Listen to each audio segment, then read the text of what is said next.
하나님의 말씀 요한 2서입니다. 1장 1절에서 4절까지의 말씀입니다. 하나님의 말씀입니다. 장로인 나는 택하심을 받은 부녀와 그의 자녀들에게 편지하노니 내가 참으로 사랑하는 자요 나뿐 아니라 진리를 아는 모든 자도 그리하는 것은 우리 안에 거하여 영원히 우리와 함께할 진리로 말미암음이로다. 은혜와 긍휼과 평강이 하나님 아버지와 아버지의 아들 예수 그리스도께로부터 진리와 사랑 가운데서 우리와 함께 있으리라.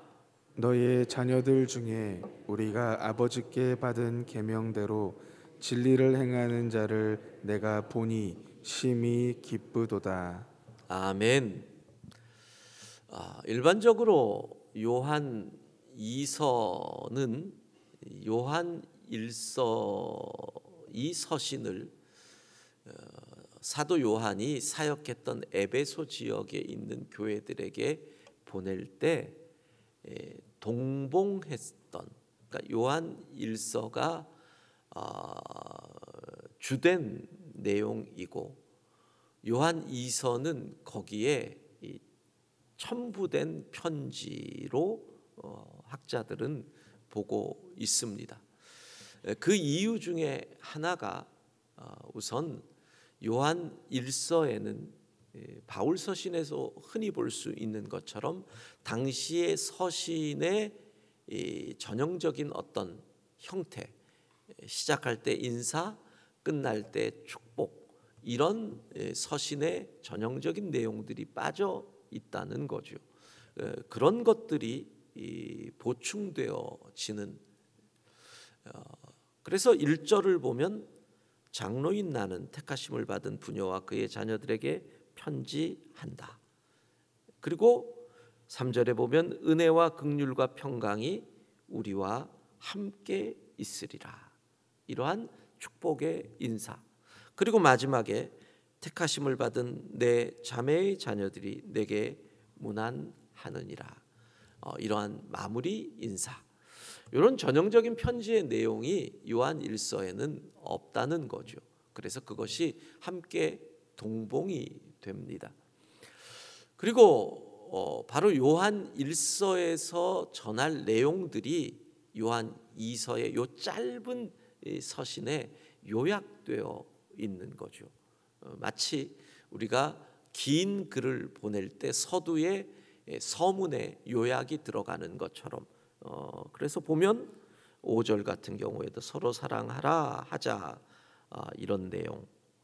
또 7절에 미혹하는 자가 세상에 많이 왔는데 예수 그리스도께서 육체의 심을 부인하는 자가 미혹하는 자가 자요 적그리스도다. 이와 같은 요한 1서의 내용들을 요약해서 설명하는 서문의 역할을 하는 것을 우리가 볼 수 있다는 것이죠. 그래서 요한 2서가 요한 1서와 함께 동봉된 편지로 보는 것입니다. 그런데 요한 2서에는 3서와 같은 이 중요한 이슈가 있습니다. 우리가 알다시피 사도 요한이 에베소 지역에서 목회를 하는데 그 시절은 이미 유대인들과는 거의 원수처럼 지내는 시절. 그러니까 바울 때만 하더라도 복음을 전할 때 제일 먼저 어디를 중심으로, 유대인의 회당을 중심으로 그들에게 복음을 전했지요. 그러나 요한의 시대에는 이미 유대인들과는 완전히 원수처럼 돼서 유대인의 회당을 들어갈 수 없는, 그래서 우리가 계시록을 7교회를 할 때 사단의 회, 자칭 유대인의 회당 모임이라고 하지만 사탄의 회다라고 이야기할 정도로 회당에 그리스도인들의 출입 자체가 안 되던 시절이었습니다. 그러면 교회는 어디서 모였겠습니까? 작은 모임이 교회의 지도자들의 집에서 가정교회처럼 형성이 되는 것, 이것이 요한의 시대의 에베소 지역의 일반적인 모습입니다. 물론 어느 지역에는 크게 모이기도 했지만 일반적으로 그렇습니다. 자, 그런 상황에서 초대교회 성도들은 같은 그리스도인들이 이 지역에서 저 지역으로 가면 그 지역에 있는 교회, 즉 가정교회를 가서 인사를 하고 문안을 하고 그들과 교제를 하고, 또 그것이 가정이었기 때문에 그 집에서 숙식을 하는 경우들이 흔히 나타난 겁니다. 문제는 초대교회 내에 소위 말하는 이단을 전파하는 사람들, 그래서 우리가 요한 1서에서 본 것처럼 교회를 이탈한 사람들이 다른 지역에 있는 교회를 방문한다는 겁니다.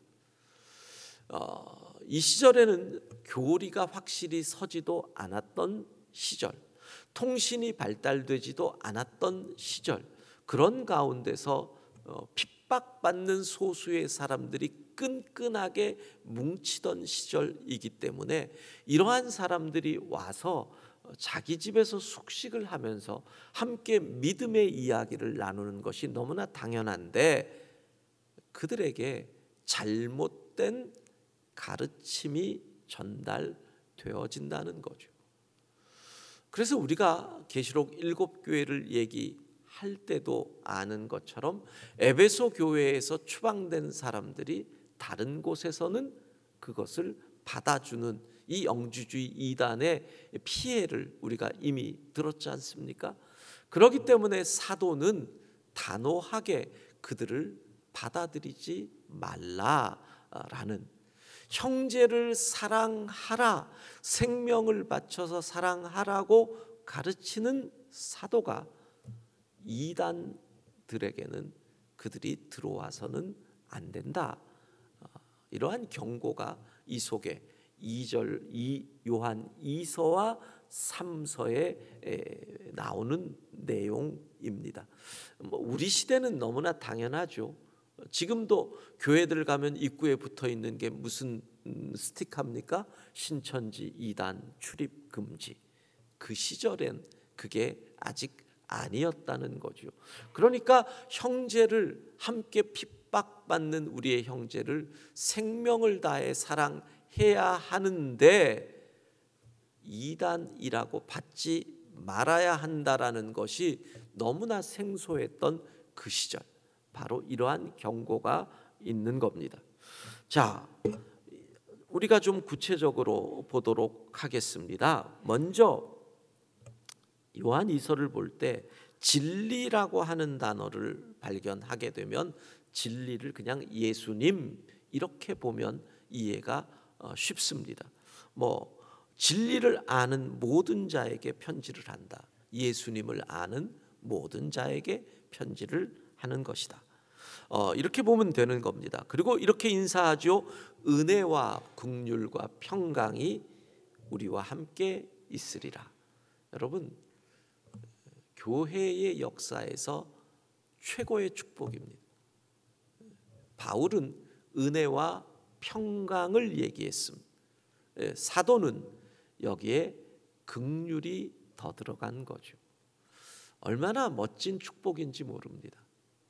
제가 오늘 말씀드리고 싶은 하나는, 여러분의 가정에 여러분의 자녀들이 찾아올 때 이런 축복을 해 주십시오.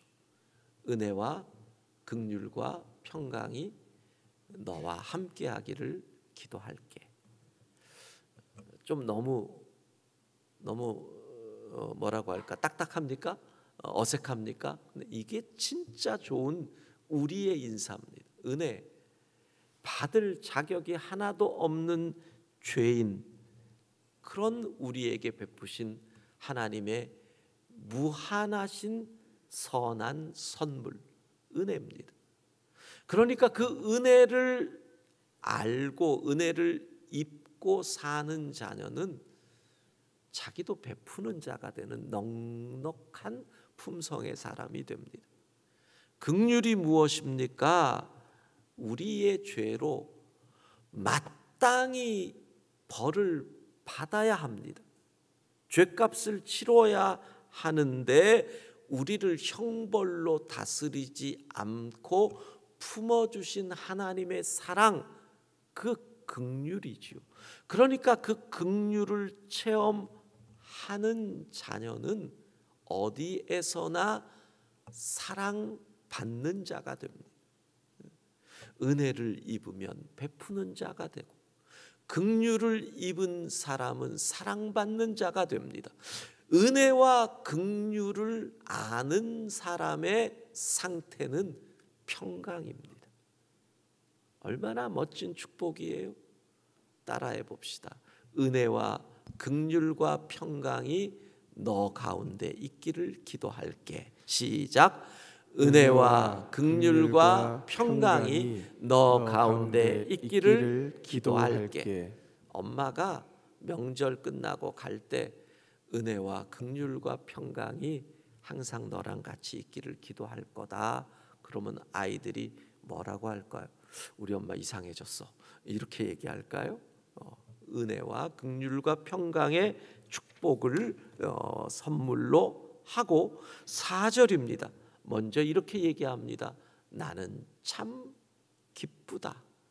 심히 기쁘다. 왜? 너희가 계명대로 진리를 행하는 것을 내가 보니까.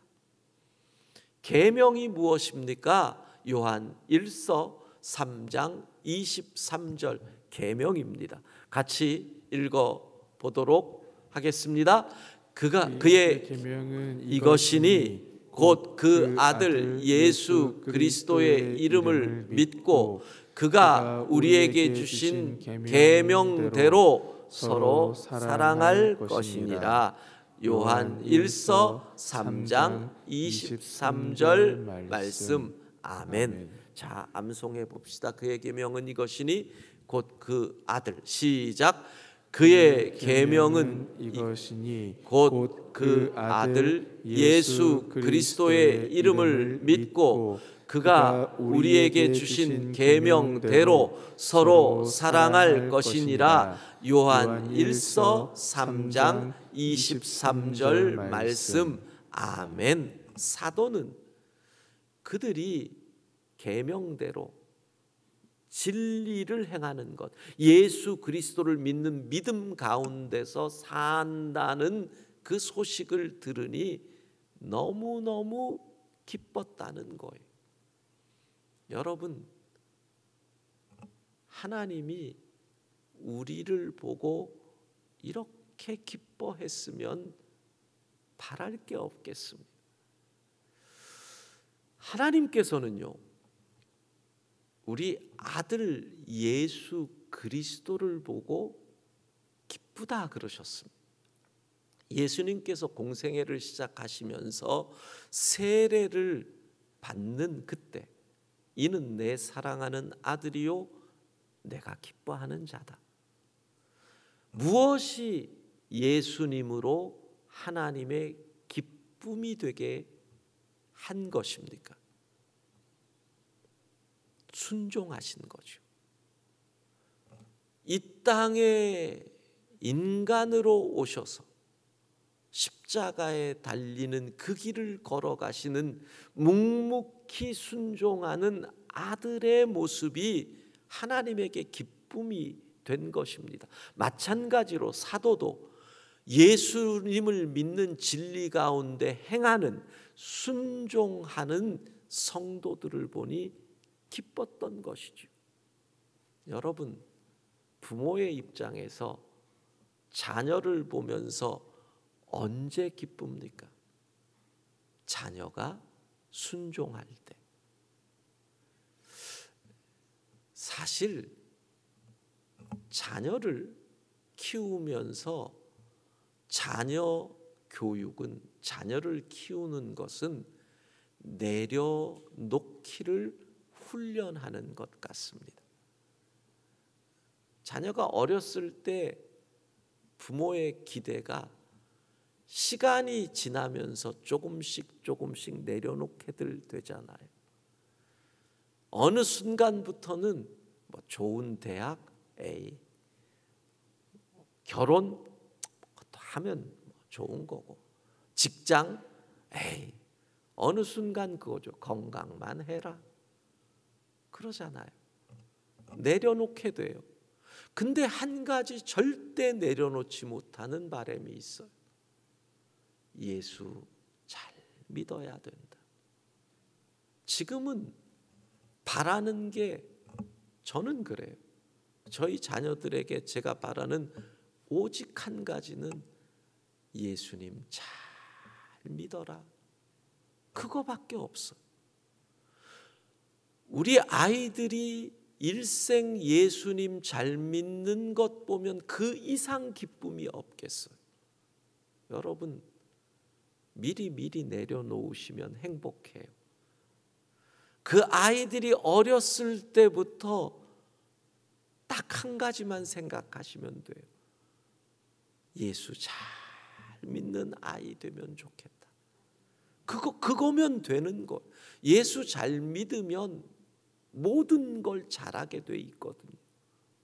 예수 잘 믿어라. 대학 때문에 너무 씨름하지 마시고, 직장 때문에 너무 씨름하지 마시고. 어제 청년부 뮤지컬을 보면서 많은 생각을 했어요. 우선은 우리가 생각하는 것보다 청년들의 고민이 참 크구나. 그 아이들이 느끼는 이 무게가 저는 보면 그게 저렇게까지 힘들까 싶은데, 직장의 문제 뭐 이런 것들, 아버지랑 엄마가 비교가 딱 되잖아요. 아버지는 괜찮아 열심히 해. 엄마는 너는 맨날 그따구냐 뭐 이러는 그 뮤지컬을 보면서 여러 생각을 했어요. 저 아이는 왜 이렇게 신경질을 내고 짜증을 낼까? 지가 좋아서 그 길 가면서 안 된다고 왜 하나님한테 그러지? 언제 하나님이 그 길 가라 그랬어? 지가 가고 싶어서 가면서 뭘 저런 걸 갖고 짜증을 내고 화를 내고 하나님을 욕을 할까? 뭐 이런 생각도 들었어요. 그런데 그냥 처음부터 엄마가 내려놨으면, 엄마가 그냥 그 아이가 가는 길을 축복했으면, 그랬으면 훨씬 더 행복했을 거 아니에요. 하여튼 여러분 그렇습니다. 예수 잘 믿는 것, 그게 부모의 기쁨인 거예요. 너희가 예수 잘 믿고 진리대로 사는 걸 보니 내가 심히 기쁘도다. 하나님은 아들 예수 그리스도의 순종을 보고 기뻐하셨고, 사도는 성도들이 예수님을 잘 믿는 것을 보고 기뻐했고, 부모는 자녀들이 믿음 생활 잘하는 것을 보고 기뻐하고, 우리의 삶이 주님의 기쁨 될 수 있기를 소망합니다. 고난주간 첫날 우리의 기도 제목, 주님의 기쁨 되기 원합니다.